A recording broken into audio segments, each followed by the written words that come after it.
శ్యామరావు గారు, గతంలో మీరు సర్పంచ్గా పనిచేసారు కదా, మళ్ళీ ఇంకా రెండోసారి సర్పంచ్గా పోటీకి వెళ్తున్నారు. ఏ నమ్మకంతో వెళ్తున్నారు?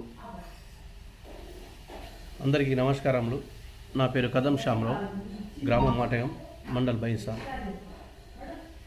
ఇంతకుముందు మా ఆవిడ సర్పంచ్గా 2013లో సర్పంచ్గా ఎన్నికై ఎన్నో కార్యక్రమాలు చేశాము. సీసీ రోడ్లు కానివ్వండి, డబుల్ బెడ్రూమ్లు కానివ్వండి, శ్మశాన వాటికలు, మరి పహారీ గోడలు, మరి అంతేకాకుండా ఈ బైపాస్ రోడ్స్ కానీ ఇవన్నీ ఎంతో అభివృద్ధి కార్యక్రమాలు, మౌలిక సదుపాయాలు గ్రామానికి మా మేడం గారు గ్రామానికి అన్ని విధాలుగా అభివృద్ధి చేయడం జరిగింది. ఆ నమ్మకంతో నేను నా ప్రజలు దీవెనలు ఉంటాయని చెప్పేసి ప్రజలు నాకు అందరు కలిసి మీరు ఉండండి, మీకు భారీ మెజార్టీతో గెలిపిస్తాము, మీరు తప్పక అభివృద్ధి చేస్తారు గ్రామాన్ని, పేద ప్రజలకు మరి ఆ విధంగా అన్ని రకాలుగా మీరు చూసుకుంటారు, మాకు కావాలి అని చెప్పేసి ప్రజలకు అందరూ కూడా మాకు పరిచినారు. గతంలో మీరు మీ గ్రామంలో చేసిన అభివృద్ధి పనులు కానీ సహాయ సహకారాలు ఏమున్నాయి? మా గ్రామంకి అభివృద్ధి పనులు అంటే సీసీ రోడ్లు వేయడం జరిగింది, గ్రామంలో 15 డబుల్ బెడ్రూమ్లు కట్టియడం జరిగింది. అదేవిధంగా మా కొరడ గణపతి అని చెప్పేసి బైపాస్ రోడ్డు, కల్వటు, ఇవన్నీ బైపాస్ రోడ్డు మేము చేయడం జరిగింది. ఇప్పుడు కూడా ఎన్నో రకాలుగా అదే విధంగా ఎన్నో సేవలు అందించడం జరిగింది. మొన్ననే మా ఎమ్మెల్యే గారు కూడా కొన్ని 50 లక్షల సీసీ రోడ్లు కూడా ఇవ్వడం జరిగింది. అదేవిధంగా సీసీ రోడ్లు కూడా పూర్తి చేయడం జరిగింది. కొడ గణపతి అని మా దగ్గర మంచి దేవస్థానం ఉన్నది. స్వయంభూ వెలిగిన మా కొరడ గణపతి, ఆ గణపతి దీవెనలతో మాకు ఎప్పుడు కూడా ఆశీర్వాదాలు ఉంటాయని చెప్పేసి అక్కడ ఉన్నటువంటి డెవలప్మెంట్లు మా ప్రవీణ గారు సర్పంచ్ ఉన్నప్పుడే మా కొరడ గణపతి స్వయంగా వెలిసింది.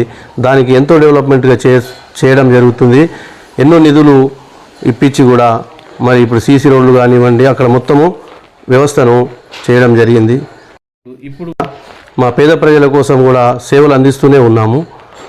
హాస్పిటల్ కానివ్వండి, పోలీస్ స్టేషన్లు కానివ్వండి, చిన్న చిన్న విషయాలు ఉన్నా కానీ వాళ్ళందరికీ కూడా మేము ఎప్పుడు కూడా సేవలోనే ఉంటున్నాము. ఆ సేవలు అందించిన మా ప్రజలకు మాకు ఎన్నుకుంటామని చెప్పేసి నమ్మకంతో, మా గ్రామస్తుల నమ్మకంతో, అందరి నమ్మకాలతో మీరు రెండవసారి సర్పంచ్గా గెలిస్తే యువకుల కోసం ఏం చేస్తారు?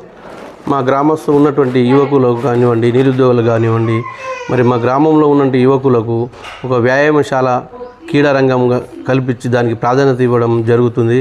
మరి అదేవిధంగా వాళ్ళకు చదవడానికి కొన్ని బుక్స్లు అందజేయడం, ఒక లైబ్రరీ లాగా పెట్టి వాళ్ళకు బుక్స్లు కానీ చదువుకోవడానికి చేయడం జరుగుతుంది. మరియు అదేవిధంగా వాళ్ళకు గేమ్స్ కొరకు కూడా వాళ్ళకు ఫుట్బాల్ కానివ్వండి, క్రికెట్లో రంగంలో కానివ్వండి, మన జిల్లా స్థాయిలో, నేషనల్ స్థాయిలో వాళ్ళకు అన్ని రకాలుగా సహకారం అందించడానికి నేను ముందుకు వచ్చి వాళ్ళకు సహకారం చేస్తానని తెలపడం జరుగుతుంది. మీ గ్రామంలో గెలిస్తే రెండవసారి ఆడపడుచులకు ఏం చేద్దాం అనుకుంటున్నారు? ఎలాంటి సహాయ సహకారాలు అందిద్దాం అనుకుంటున్నారు? మా గ్రామంలో నుండి మహిళలకు కానివ్వండి, ఆడపడుచులకు కానివ్వండి, మా డోక్రా గ్రూప్లో ఉన్నటువంటి సంఘాలకు ఉన్నటువంటి గవర్నమెంట్ ప్రభుత్వం కూడా ఎన్నో లోన్ రూపంలో ఇవ్వడం జరుగుతుంది. దాని ద్వారా వాళ్ళకు నిరుద్యోగి కాకుండా ఏదన్నా ఉపాధి కల్పించి వాళ్ళ కుట్టు మిషన్స్ కానివ్వండి, మరి కిరాణా దుకాణాలు కానివ్వండి, బర్రెలు కానివ్వండి, ఒక చిన్న సిమెంటు వ్యాపారం కానివ్వండి, ఇలాంటి వ్యాపార రంగంలో మా ఆడపడుచులకు దించి వాళ్ళకు మంచి స్థాయిలో తీసుకువెళ్ళాలని చెప్పేసి మా వాళ్ళకు కోరటం జరుగుతుంది. మరియు అదేవిధంగా ఏదైతే ఉన్నటువంటి డ్వాక్రా గ్రూప్కు ప్రభుత్వము మన డ్వాక్రా సంఘాలని చెప్పేసి ఒక భవనం కూడా ఇక్కడ అందించి, భవనం కట్టించి వాళ్ళకు కూడా అక్కడ ప్రతి నెల మీటింగ్ జరగడానికి సహకారాలు చేస్తానని చెప్పేసి, మా గ్రామంలో ఉన్నటువంటి వృద్ధులకు కానివ్వండి, మహిళలకు కానివ్వండి, మా గ్రామంలో కొన్ని పెన్షన్స్ రావడం లేదు. ఎందుకంటే ఐడి ఓపెన్ కావడం లేదు. ఈ ఐడి ఓపెన్ వచ్చేసరికి అందరికీ ఎవరికి లేరో అందరికి దగ్గర ఉండి అందరికీ పెన్షన్లు కానివ్వండి, కోపిన్లు కానివ్వండి, సిలిండర్ కానివ్వండి, ఇవన్నీ ఏవైతే ఉన్నాయో అందరికీ మా గ్రామ ప్రజలకు అందిస్తానని చెప్పేసి చెప్పడం జరుగుతుంది. మీరు ఇప్పుడు రెండోసారి సర్పంచ్గా గెలిస్తే గ్రామాన్ని ఏ విధంగా డెవలప్ చేద్దాం అనుకుంటున్నారు? గ్రామంలో ఉన్నటువంటి మా కొరడ గణపతికి అక్కడ ఉన్నటువంటి డెవలప్మెంటు, సీసీ రోడ్ కావండి, రేకుల సెట్ కావండి, ఇవన్నీ దానికి సహకరించడానికి ముందుకొచ్చి చేస్తాం. మరి అదేవిధంగా మా ఊళ్ళో పరిశుభ్రత కొరకు ఓ డస్ట్బిన్లు కానివ్వండి, అవన్నీ చెత్త చెదరం కాకుండా ప్రజలకు అన్ని విధాలుగా అభివృద్ధి మరి మా గ్రామాన్ని తీసుకుపోయి మా ఆదర్శ గ్రామంగా గ్రామాన్ని చేయడం నా ముఖ్య ఉద్దేశము.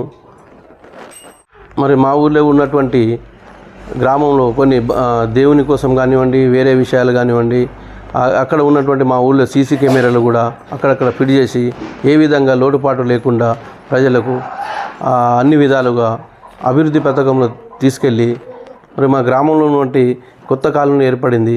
ఆ కాలనీలో ఉంటే సీసీ రోడ్లు కొన్ని ఆగిపోయినాయి, మళ్ళీ డ్రైనేజ్ వ్యవస్థ కూడా ఆగిపోయింది. ఆ విధంగా మొత్తానికి పూర్తి చేసి ఆ గ్రామంలో ఉన్నటువంటి పట్టాలు ఉన్నటువంటి ఆ ఇళ్ళకు కూడా పట్టాలు లేవు కాబట్టి ఆ పట్టాలు కూడా ఇప్పేయడానికి నేను అధికారుల దృష్టికి తీసుకుపోయి ప్రజలందరికీ కూడా పట్టాలు ఇప్పియడం జరుగుతుంది అని చెప్పేసి చెప్తున్నాం. మీరు ఇప్పుడు అభ్యర్థిగా ఏ గుర్తుతో ముందుకెళ్తున్నారు? ప్రజల నుండి ఎలాంటి సహకారం పొందాలనుకుంటున్నారు? నా పేరు శ్యామరావు, గ్రామం మాటేగం. నా యొక్క గుర్తు కత్తెర గుర్తు. ఈ గుర్తు అందరూ కూడా ఓటేసి అమూల్యమైన ఓటేయాలని చెప్పేసి కోరుతున్నాము.